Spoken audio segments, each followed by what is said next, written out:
In this video, we're going to talk about banks versus life insurance companies, the safety of them, why you would store capital in one versus the other, when to use them, and briefly touch about rates of return because they are a little bit complex and a little bit over the place depending on the state of the environment. Okay, before we do that, let's talk a little bit about who I am for a quick background.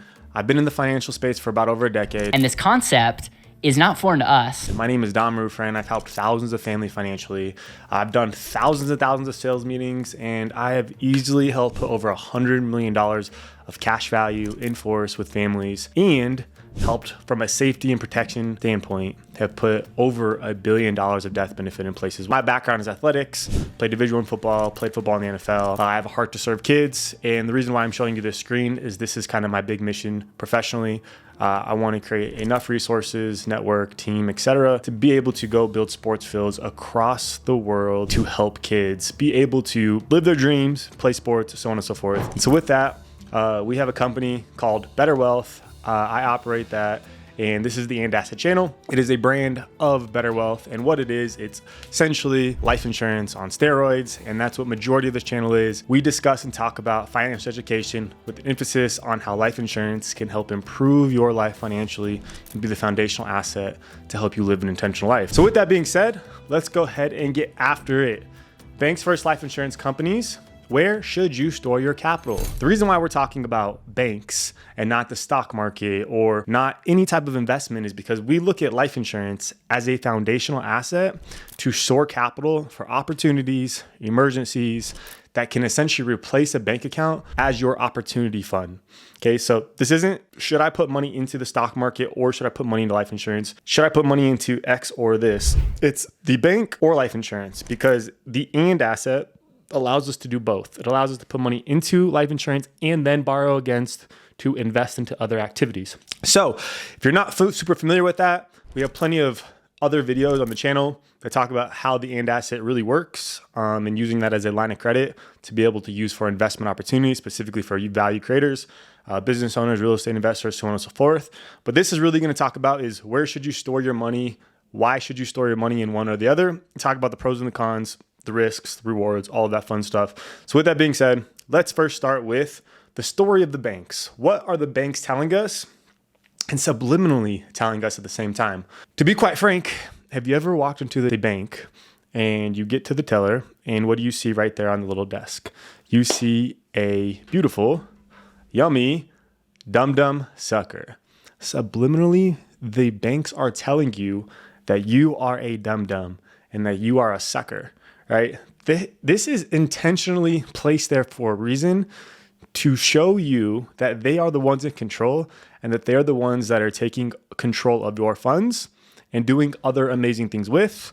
And you're the ones that are missing out on tons of opportunity, therefore calling you a dum-dum along the way, and you don't even realize it. Now, let's go ahead and talk about why that's the case. So the real story, let's talk about banks currently and their kind of situation and how many banks have went under. So let's talk about 2008 to 2012. I think it's a good time frame. 2008, we obviously had the financial crisis collapse, and then 2012 we started having to kind of a more of a bull run, kind of a recovery. But if we had to guess how many banks, you would kind of think like probably not that many. Maybe if you're financially savvy, you probably have a better idea, a better number.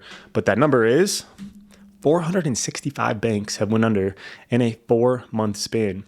Now, on the flip side, if we were to ask how many life insurance companies failed from 2008 to 2012, you'd probably guess something similar, right? You'd probably be like, well, if there's 465 banks, it's probably close to 400-ish with life insurance companies. The magic number is 14 life insurance companies in that same amount of time have went under. And those life insurance companies are all subpar companies, which not great ratings, not great financials.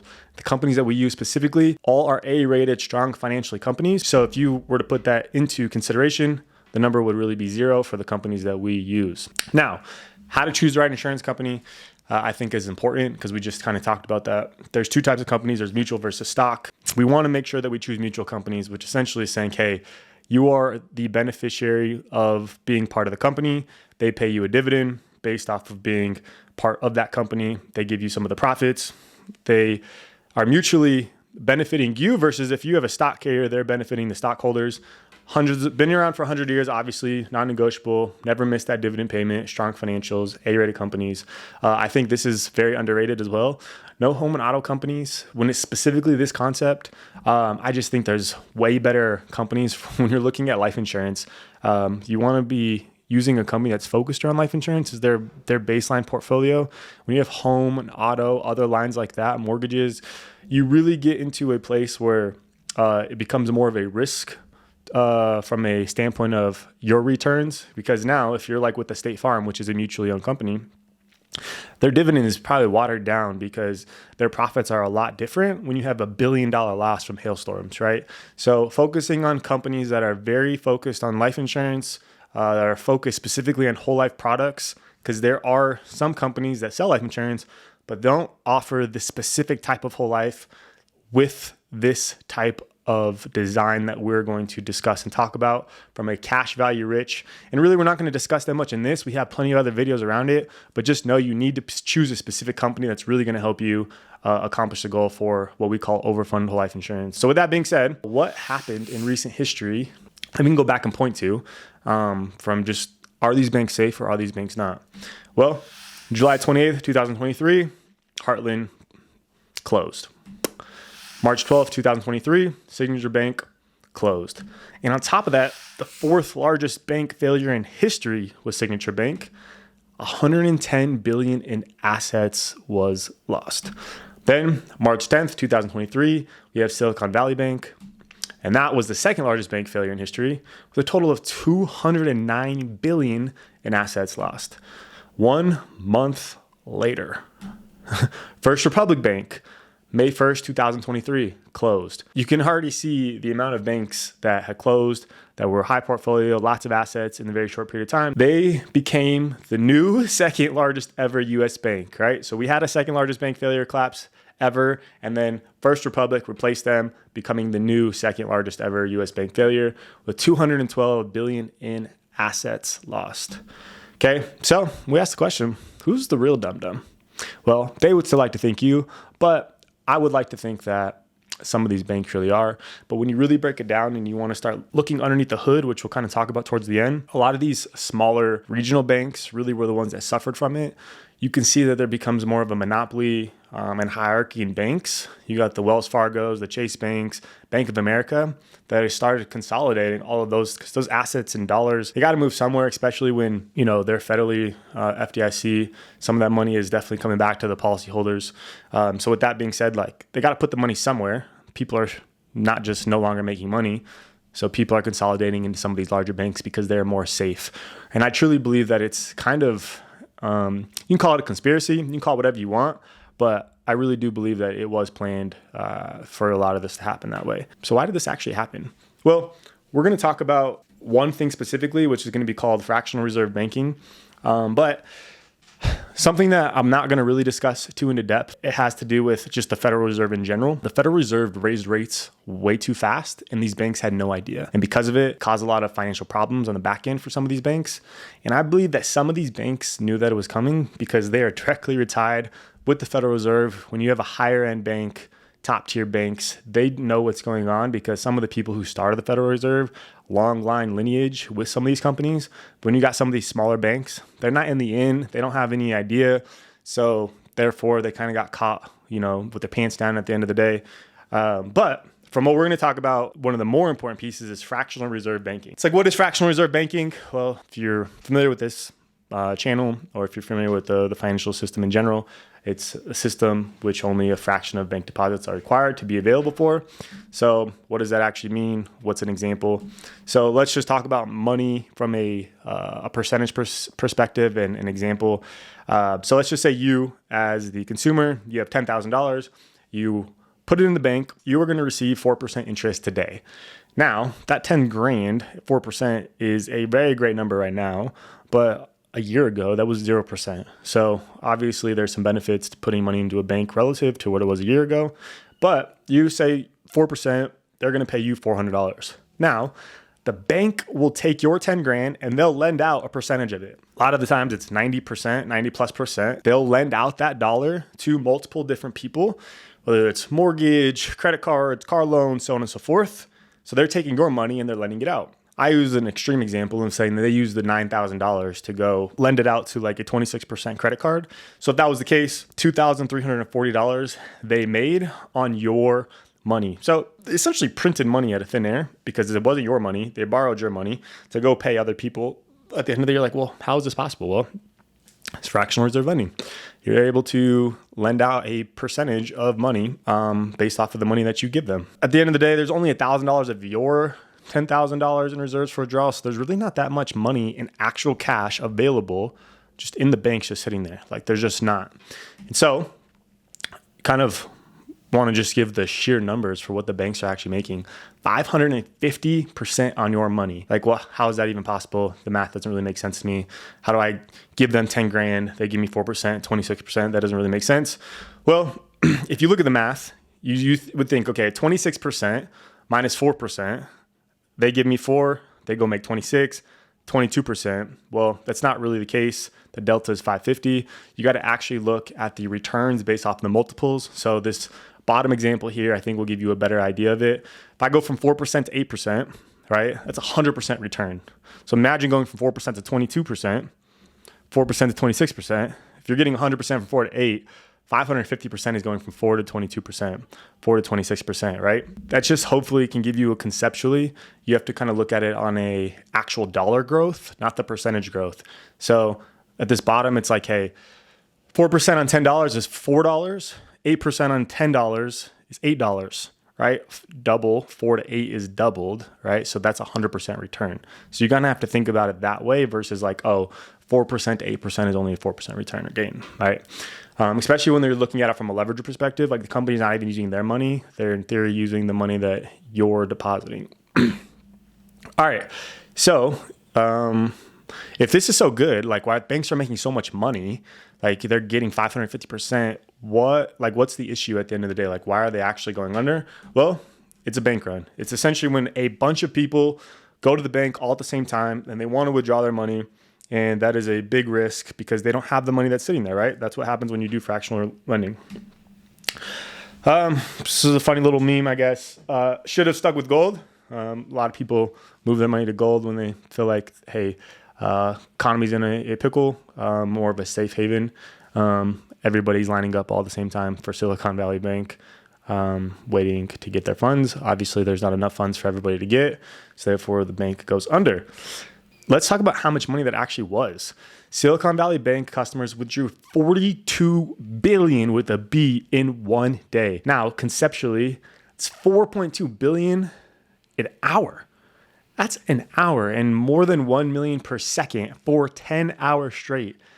That is insane. And obviously with the way that the internet is, right, people can, take funds and move funds way quicker than ever. So bank runs now are going to happen way quick, way fast than ever before. Because before people had to actually go to the bank, do a withdrawal. And now you just move money a whole lot quicker. So things happen way faster. Again, if they had $42 billion withdrew and only 209 in assets, it's 20%. No bank keeps 20% in reserves and cash, period. So obviously you can't keep up with demand. There's no money left over. Bank goes under. And then here's actually something that's crazy that most people don't actually ever talk about is that there used to be a law that said you had to do 10% had to sit there in reserve. So you could lend out 90% from a fractional lending standpoint. But as of March 26, 2020, fractional reserve requirement ratios were reduced to 0, absolutely 0. So that means the banks you give them 10 grand, like we talked about in the example, they could actually lend out all 10 grand of your money all at once and it actually be legal. Talk about a Ponzi scheme. They take your money, they go give it, and they provided no exchange at the end of the day. It's actually insane when you start to think about all of their funds can actually be lent out. Now, you could argue that a pyramid scheme, Ponzi scheme is an exchange of money with a product or service. If you say, okay, well, I give my money, therefore it should be safe, it should be liquid. That's my service. That's what I'm getting. But whoa, it's not safe. Whoa, it's not liquid. My money's not there. Bank run, so on and so forth, right? So they're kind of failing to hold up on their end. And it just kind of is what it is at the end of the day with some of the situation. This eliminated reserve requirements for all depository institutes. Okay, so let's talk about life insurance companies on the other side, because this is what this video is about, is talking about life insurance companies versus banks and talking about, like, quote unquote, where should I store my money? So now the question is, does life insurance have bank runs? The answer simply is nope. Well, why is it nope? Well, it's because they don't do fractional lending, right? They're not saying, hey, I deposit, $100,000 into my life insurance company policy, and they're essentially lending out $100,000 of your money to other people for other things. That's not how it works. And it's dollar for dollar backing, essentially. It's dollar in, dollar out. They got to make sure that they have the safety there, the protection there at the end of the day. So it kind of is the same thing with no fractional lending reserves. They have to have more reserves sitting there, whether that's in bonds, cash, so on and so forth. They have more dollars that is there, and it's not being lent out, because they are a company that has to provide death benefits, and that death benefit is the most important thing for their company to survive. This is why these companies have survived hundreds and hundreds of years through Great Depressions, wars, so on and so forth, is because they're putting their money in safe things and they're not over leveraging, and they're not lending out the things that they don't have. So talked about that. Life insurance is more than cash value. The death benefit is super important. They got to make sure they keep up with that. And using cash value is also foreign to the masses. So when people are in trouble and they need their money, right, the first thing they do is they go to the bank. They're not necessarily going to their life insurance policy first. People sometimes even forget that the life insurance policies are even there. If you talk to most people, they're like, oh, I forgot I even started this life insurance policy. I forgot I even had this whole life policy that I started, 20 years ago. Well, my kids have had this for 15 years. I didn't even know that there was money in there. It wasn't talked to me about that there's a cash value component. It was just meant to be a permanent death benefit. And so using the cash value piece of it is actually foreign to a lot of the masses. Now, for the financially savvy, they really understand how you can really utilize the cash value in life insurance policy. But for the masses, it's very foreign, right? This just shows here, only 6% of cash value in policies are actually ever used, which is kind of a crazy number when you think about it. 94% of people just leave their money and just sit there and don't do nothing, which we could argue that that's actually a good thing if we want to start talking about how these policies actually worked. But I think that more people are more savvy than we probably give them credit for, and more people utilize their money from control and use to be value creators. This number should be a whole lot higher, in my opinion. The other thing is, you can go to the bank, you can get your money within 30 minutes, sometimes, seconds, like we just talked about with the internet. When you take a life insurance policy, it usually takes 1 to 5 business days. And so there's a lot other requirements from paperwork, signature, and then they got to do the direct deposit, and then the funds got to be wired. So it does take a little bit more time. So it's not like you're just going to go get a bank run right away. Every single person is just going to go run and do it all at the same time. It takes time for it to happen. And then let's talk about the protections between the two, banks versus life insurance companies. So banks, $250K FDIC. I think everybody knows that. But everything above that, it's really SOL. If you don't know what that is, I'd encourage you Googling it. And then life insurance companies, they each, from state to state, they have their own kind of trust fund. So if a company goes under and goes insolvent, then the state's trust fund will essentially do their best to make everybody whole again, right? They don't have that with banks up to the 250. It's just, it is what it is. And then the more likely scenario, and this happens all the time, not all the time, but if a company is going to go under, this is the more likely scenario before even the trust fund for each state has to kick in, is the companies just buy and purchase the other company, right? Because there's very good likelihood that there's lots of strong assets still on that balance sheet that they want to acquire. There's still the death benefits in place. People are still making premiums, so on and so forth. So life insurance companies are still very attractive even when people want to sell their companies or they're potentially to go under. And then creditor protection, I think, is another important thing for us to discuss and talk about, right? If people are coming to sue you, or you're going to file for bankruptcy, or if anything like that, money's in the bank, it's open game. They're coming for it. They're taking all of it. And that just is what it is, right? If you're driving, you hit somebody, and you get sued, they're coming for you. They're taking that money, and there's nothing you can do about it. It's part of your net worth. When it comes to life insurance, it really is dependent per state. And so here's this link here, but there are some states that have unlimited protection. So let's just say Florida, Texas, there's some really awesome states that have really great protections against creditors and bankruptcies that all of it's protected. In life insurance, it's safe. So this is why a lot of people, a lot of really smart people store a lot of money into life insurance, because people from a financial perspective, they don't think about the education piece being the protection piece being super important. But really a lot of the time when you build wealth, the thing that really just keeps people alive is not losing it, right? All the other things that are coming, interest, inflation, taxes, creditors, like we got to protect all of the buckets to make sure that we can keep and continue to grow our wealth. And protection against creditors is one of those things. So, and then there's some states that are just really bad. California is not great. I think it's like $12,000, $13,000. I live here in Colorado. It's like $250,000 of protection. So it really just depends on per state. And if you want to know what your creditor protection is, you could see the link if you want to type that in, or you could email me at dom@betterwealth.com, and I can let you know what the state protection is for your personal state that you live in. Okay, so with all that being said, I personally think, and this is just personal opinion, everybody will have their own philosophy. Right? That's the cool part about financial education. There are some basics from math perspective, but everybody has their own opinions. My opinion is that life insurance is the safest place to store capital from all the things that we talked about. I don't think it's the greatest thing of all time. I don't think it's the greatest thing since sliced bread. I think it's a great, strong, foundational asset to store capital that's safe, protected, that can grow, that I could utilize for other investments and other opportunities. Okay, so with all that being said, a bonus that will lead you down a rabbit hole that we kind of talked about is banks, Wall Street's Fed, all of this stuff that we talked about is like, how is all this stuff really happening behind the scenes when it comes to like the interest rates rising, the Federal Reserve, why banks actually go under, who's really in control, how all this was created, banks versus like life insurance companies. The Creature from Jekyll Island, second look at the Federal Reserve, super fascinating. Definitely encourage to read. And then at the end of the day, what it does, it exposes that quote unquote a scam. This is where the concept infinite banking really became popular, is because Nelson Nash and other IBC practitioners and so on and so forth really wanted to expose kind of how the Federal Reserve was created, and wanted to expose that there's government wars, the central bank, founding fathers, all these people, the elites, like they all have a piece in the puzzle on why the system is the way that it is. And that they're really favoring the banks a lot of the times, these institutions, because they're the ones that are profiting on the back end. And so they're like, give us all of your money, store it with us, because if you store it with us, we can control your money and we can go utilize it. So the infinite banking concept was kind of founded around the idea of, instead of giving your money to the banks, why not put your money with these life insurance companies, and you actually can now control your money and leverage and borrow it out like the banks do. Concept's great, super fascinating. I think Nelson Nash did a great job of raising awareness. There's a book on it, so on and so forth.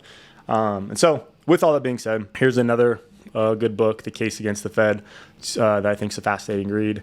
The Creature from Jekyll Island talks about how the Federal Reserve was actually started in like a secret island in Georgia. Super fascinating. You start to see who are the people that are involved with it. It's like the quote unquote the elites, some of the most richest families in the entire world, and like how it all ties together with like the bank systems, right? The Chases of the world. I think we're all kind of aligned with kind of the not really, you could argue they're conspiracies, but like these books, and you go down the rabbit hole, it like proves at the end of the day, like this is what's really going on. And then just to wrap it all up, you could argue that some people say that the banks are frauds, the banks are scams. But at the end of the day, what I really believe, and this is me personally and kind of our philosophy here with Better Wealth in the End Asset, is that the life insurance doesn't really matter. The banks, all these financial products, they really at the end of the day are just a tool. Now, in my opinion, the bank is a fluffy little, whatever you want to call this tool. I have a son. And this is something he may play with, right? So I think it has a use case. And I think that when you're using a bank, you definitely want money to be liquid fast enough within 10 to 30 minutes to be able to use and grab whenever you need, right? But the goal would be to minimize the amount of money that you store in the bank and then maximize the amount of money that's in other places, right? So when people, they want to say, hey, I want to put my emergency fund. Some people say 3 months, some people say 6, some people say 12. Well, if you have a 3, 6, or 12-month emergency fund that's sitting in the bank, a lot of the times it's not very advantageous because you're losing out on some of the interest you could have earned. It's losing out to inflation. There's taxes that have to be paid on the growth. And depending on the season, like right now, I think it's actually a really decent time because there's high yield savings accounts that are getting you 4 to 5%, but that doesn't happen all the time, right? Sometimes that there's literally 0%, like we've seen over a long period of time, the last 20 years, rates were so low. But I do think it's always good to have a specific amount of money that's sitting there. I would say a month's worth of maybe expenses is a good bucket of money to have into that, the bank account to be able to utilize whenever. And then everything above that from an emergency perspective, definitely you can store inside of something like life insurance because it's going to grow, it's compound, it's accessible. You could use it for emergency, like all of these things that your emergency fund will start to naturally grow over time because you're compounding and storing and it's continuously growing, right? And there's tax advantages within it, right? When I talked about when you have money in the bank, you pay taxes on the growth.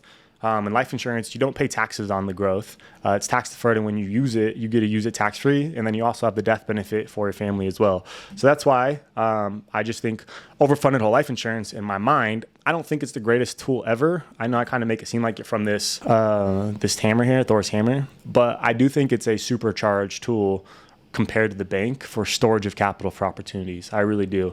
Some of the wealthiest people in the world, they all use this, whether it's banks, politicians, a lot of famous known business people have all stored money into bank or into life insurance as a safe haven of capital, knowing that it's safe, protected, grows, and compounds.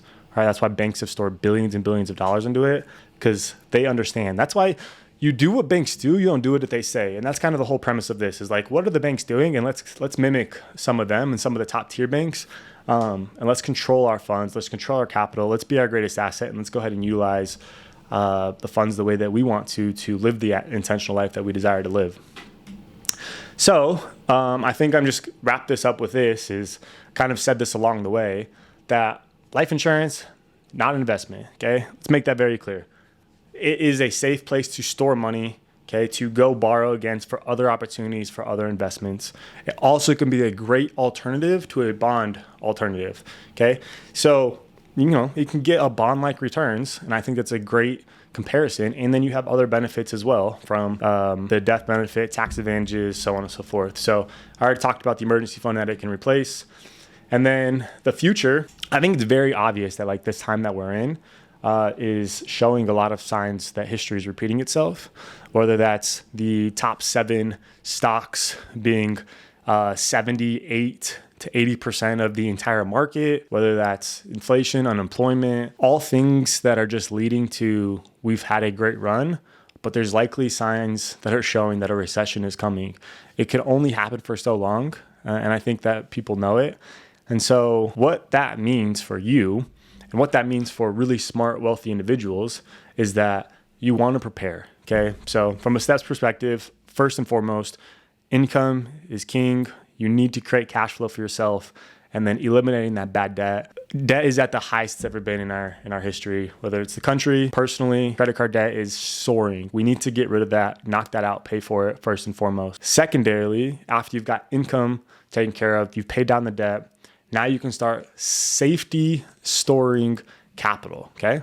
Where are you storing it? Are you storing it in a bank? You can store it in life insurance. You can store it in mutual funds. You can store it in money markets. I think that there's a lot of really great places right now to store capital, especially in the fixed world of the financial investments and opportunities because interest rates are so high. And so I think that even putting in a high yield savings account is a great idea right now. But I think it's important that we do have a bucket of money that's safe haven ready to deploy for opportunities when the time comes. Just think about the 2008, just think about COVID, think about the dot-com bubble. There was always a time when the market tanked a massive, massive amount. And lots of things went on discount, whether it was real estate, whether it was other opportunities to pick up. You can deploy money when there's blood, quote unquote, on the water in the streets.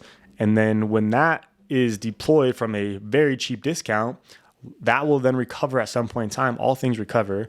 And then that's when you create massive amounts of wealth, right? And that's why the transfer of wealth always happens in some of these times because the most wealthiest people, they have lots of money stored in cash, just waiting for something to happen. And at the same time, they're also then, when they have the safe haven buckets, some of them are also still exposed to the market. I think you would be losing out on a lot of opportunity costs if you weren't exposed to at least some of the market risks. If you look at like NVIDIA over the last couple of years, it's been absolutely insane. If you had your money in these last, the top 6-7 stocks, you would be crushing right now, right? But when you get lots of gains and growth, sometimes it makes sense to start taking some profits and sit there in cash and waiting for another opportunities. I'm not giving investment advice. It's more from the philosophy of sell high, buy low, right? And that's kind of the concept of generating and creating massive wealth. And so I think life insurance is a great way to help you do so because it increases your savings. It puts your money in a safe place. And when the time comes, whenever you're ready, you can deploy it into business opportunities, stuff that's on discount, real estate. It really doesn't matter at the end of the day, right? Because eventually things will recover. If you buy it low and let it recover, that's when you can then create massive wealth for you and your family. Thank you again. Please subscribe. And if you want to talk to somebody on the team here at Better Wealth, the And Asset, we'd be more than happy to have a conversation, answer any of your questions. There's a link in the description below. I'd be more than happy to discuss kind of how life insurance can work for you and your family. With that being said, have a great day, and until next time.